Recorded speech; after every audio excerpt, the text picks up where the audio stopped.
அனைவருக்கும் வணக்கம். இன்றைக்கி நம்ம செய்ய போகிறது அவரைக்காய் தோட்டலுங்க. இதுக்கு 1/4 கிலோ அவரைக்காயை சன்னமாக கட் பண்ணிவிட்டு ஒரு கடாயில் இது சேர்த்துட்டு 1/4 டீஸ்பூன் மஞ்சள் தூள், 1 டம்ளர் தண்ணி ஊற்றி மூடி போட்டு அவரைக்காயை நல்லா வேக வச்சு எடுத்துக்கலாம். இந்த மாதிரி செய்யக்குள்ள அதனுடைய பச்சைத்தன்மை மாறாமல் இருக்கும். இதுக்கு ஒரு தேங்காய் பேஸ்ட் அரைச்சிக்கலாம்.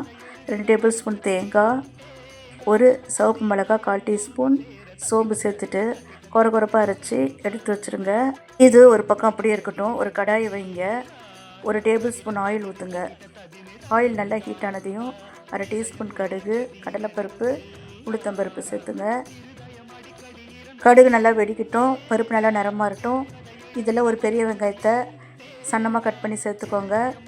சேர்த்துட்டு இதில் 2 காஞ்ச மிளகாய் சேர்த்துக்கலாம். ஒரு கொத்து கருவேப்பிலை சேர்த்துக்கலாம். அவரைக்காயில் பார்த்தீங்கன்னாக்கா vitamin B1, potassium, iron, copper, நார்ச்சத்து அதிகமாகவே இருக்குதுங்க. இப்போது இந்த வெங்காயத்துலேயே அவரைக்காய்க்கு தேவையான உப்போட அளவு பார்த்திங்கன்னா 1/2 டீஸ்பூன் சேர்த்துட்டு அரைச்சி வச்ச தேங்காவை நம்ம சேர்த்துட்டு ஒரு 2-3 நிமிஷம் நல்லா வதக்கிடலாம். அடுப்பு சிம்மில் இருக்கட்டும். வேக வச்ச அவரைக்காயை சேர்த்துட்டு நல்லா கலந்து விடுங்க. ஒரு 2 நிமிஷம் கலந்து விட்டு ஆஃப் பண்ணிடுங்க. அவ்வளோதாங்க, சூப்பரான அவரைக்காய் தோட்டல் தயார். நன்றி.